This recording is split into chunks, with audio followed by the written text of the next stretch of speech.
పేదలను కవచంగా వాడుకుంటారు. ఫామ్ హౌస్లు కూలుతున్నాయన్న భయంతోనే వెనకడుగు వేసేది లేదు.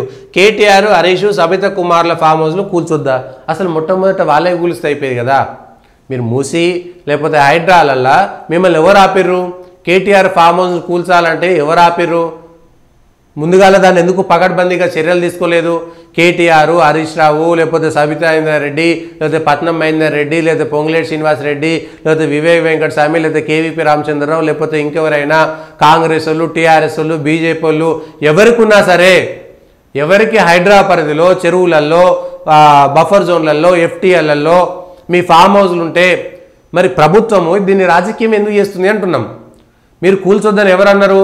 మీరు అందరికి ఒకే విధానాన్ని పెట్టండి, పేదోళ్ళైనా పెద్దోళ్ళైనా. మొట్టమొదట మీరు వీటిని ఎందుకు కూల్చలేదు? మీరు ఎందుకు వీటన్నిటిని పకడ్బందీగా ఇగో ఇవి వీళ్ళకు పలానా చోట్ల బఫర్ జోన్ల, ఎఫ్టీఎల్లా ఇగో వీళ్ళు కట్టుకురని ఒక ప్రజలకు ఒప్పచెప్పండి, ప్రజలు చూసుకుంటారు కదా. ఇగో ప్రజలారా, మేము వీళ్ళందరూ తప్పుడు పద్ధతిలో ఇండ్లు కట్టుకున్నారు, ఇవన్నీ తప్పుడు గెస్ట్ హౌస్లు, ఇవి తప్పుడు ఫామ్ హౌస్లు, ఇవన్నిటిని కట్టడానికి వీలు లేదు. తెలిసి వీళ్ళు మంత్రులుగా, ప్రభుత్వ అధినేతలుగా ఉన్నటువంటి వాళ్ళే ఎఫ్టీఎల్లో, బఫర్ జోన్లో కట్టిర్రు కాబట్టి వాటిని కూలుస్తున్నాం, ఇందులో మాకు రాజకీయం లేదు, మేము చెరువులను కాపాడుతున్నాం, బఫర్ జోన్లను కాపాడుతున్నాము, చెరువులకు సంబంధించినటువంటి కాలువలను కాపాడుతున్నామని చెప్పండి. అందులో బీజేపీలు ఉన్నా కూలగొట్టుర్రి, కాంగ్రెస్ ఉన్నా కూలగొట్టుర్రి, మజ్లిస్ వాళ్ళు ఉన్నా కూలగొట్టుర్రి, టీఆర్ఎస్ వాళ్ళు ఉన్నా కూలగొట్టుర్రి. మీ పని పైన చిత్తశుద్ధి ఉండాలంటే మొట్టమొదట కాంగ్రెస్ నాయకులై, తెలుగుదేశం నాయకులై స్పష్టంగా తెలుగుదేశం నాయకులై వాళ్ళందరినీ కూడా మొట్టమొదట కూలగొట్టి ప్రజలకు ఒక లిస్టు విడుదల చేయండి.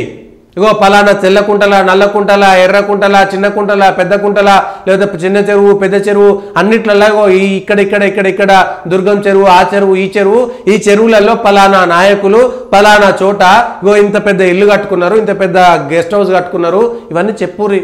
ప్రజలకు విడుదల చేయండి, ఒక లిస్టు విడుదల చేయండి. ఎవరెవరు ఎక్కడెక్కడ ఏ సర్వే నెంబర్లో ఎంత భూమి కబ్జా చేసిరు, అక్కడ అనుమతులు లేని చోట ఎట్లా అనుమతులు తెచ్చుకున్నారు, వివరాలన్నీ స్పష్టంగా ప్రజల ముందు పెట్టండి. అది కాంగ్రెస్ వల్ల నిన్న కాంగ్రెస్ వాళ్ళు ఉండొచ్చు, ఇలా బీజేపీలో ఉండొచ్చు, నిన్న బీజేపీలో ఉండొచ్చు, ఇలా కాంగ్రెస్లో ఉండొచ్చు, నిన్న టీఆర్ఎస్ వాళ్ళు ఇవాళ కాంగ్రెస్లో ఉండొచ్చు. ఒక 30-40 మంది ఇండ్ల కళ్ళదిరిగిన వాళ్ళు అందరూ ఉన్నారు. ఈ పెద్ద మనుషులు అనుకునేటువంటి దానిలో ఒక 30-40 మంది 3 పార్టీలు ఈ 6 నెలల్లో 10 నెలల్లో తిరిగినటువంటి వాళ్ళు చాలా మంది ఉన్నారు. కనీసం 2 పార్టీలైనా మారిన వాళ్ళు ఉన్నారు. అందరి ఊలగొట్టుర్రి. అసలు మొట్టమొదట కాంగ్రెస్ వాళ్ళై, కాంగ్రెస్కు మద్దతు ఇస్తున్న మజ్లిస్ వాళ్ళే ఊలగొడితే రేవంత్ రెడ్డి మంచి పని చేసిండు, ఎవరిని వదిలిపెడతలేడు. ఫస్ట్ పెద్దోళ్ళే ఊలగొట్టిండు. వీటిని కూలగొట్టడం వల్ల ఎవరికి నష్టం లేదు కాబట్టి వీటిని కూలగొడుతున్నటువంటి విషయాన్ని మొట్టమొదట ప్రజలకు చెప్పండి. మేము మళ్ళీ పేదోళ్ళని అడ్డం పెట్టుకుంటున్నారు, పేదోళ్ళను ఎవరు కవచంగా పెట్టుకోవట్లేదు. మీరు మూసి నదిలో కట్టిన వాళ్ళై లాస్ట్ సంవత్సరం 2020లో వచ్చినటువంటి వీడియోలు అన్నీ ఉన్నాయి. ఇగో మేము కూలగొడుతున్నటువంటి పలానా శంకర్ నగర్లో, పలానా తులసిరామ్ నగర్లో, పలానా చాదర్ఘాట్లో, పలానా చైతన్యపురిలో ఇగో గత 2 సంవత్సరాలుగా నీళ్లు ఇట్లా అడ్డుకున్నాయి. నీళ్లు ఈ విధంగా అడ్డుకోవడం వల్ల వాళ్ళ ఇళ్లలోకి ఇట్లా నీళ్లు వచ్చినాయి. ఇగో ఇది గత 2-3 సంవత్సరాల నివేదిక, 10 సంవత్సరాల నివేదిక, అందుకోసమే వీటిని తొలగిస్తున్నాం. చెప్పండి, ప్రజలకి అవగాహన కల్పించండి. ఆల్రెడీ రిజిస్ట్రేషన్ అయి ఉంటే కనుక వాళ్ళకు ప్రత్యామ్నాయం చూపెట్టండి.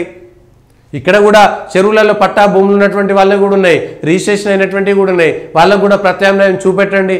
ఎవరు వద్దన్నారు? రాజకీయం ఎవరు చేస్తున్నారు? రైతు రుణమాఫీ, లేకపోతే 4500 పెన్షను, ఆడోళ్ళకు 2500 ఇచ్చేది, లేకపోతే రైతు బంధు, ఈ వడ్ల కొనుగోళ్లకు సంబంధించినటువంటి మద్దతు ధర, లేకపోతే కేవలం సన్నోడ్లకే బోనస్ అని 500 రూపాయల బోనస్ అన్నోడ్లకి ఇస్తామని చెప్పినాయి. బీసీ డిక్లరేషను, బీసీల కులగణన, ఎస్సీల డిక్లరేషను, బీసీల డిక్లరేషను, ఎస్టీల డిక్లరేషను, ఇట్లా రైతు డిక్లరేషను, ఈ డిక్లరేషన్లలో వచ్చినటువంటి ఇవన్నీ కూడా అమలు చేయలేకపోతున్నారు. కాబట్టి అవన్నీ పక్కకు పోవడం కోసం ఇవాళ కాంగ్రెస్ పార్టీ ఇదంతా చేస్తుండొచ్చు. నిర్వాసితులకు ఇల్లు 25,000 ఇల్లు ఇవ్వడం తప్పంటారా? చెరువుల్లో మూసిల్లో ప్లాట్లు చేసుకొని కోట్లు సంపాదించుకున్నారు. ఆ కోట్లు సంపాదించినటువంటి వాళ్ళ వివరాలు ఎందుకు బయట పెడతలేరు? ఎందుకు మీ దగ్గర దమ్ము లేదు? కాంగ్రెస్ ప్రభుత్వము ఖచ్చితంగా మేము పేదలకు అండగా ఉంటాము, ఎవరైతే ఇట్లా కోట్ల సంపాదించుకున్నారో వాళ్ళ పేర్లు చెప్పండి.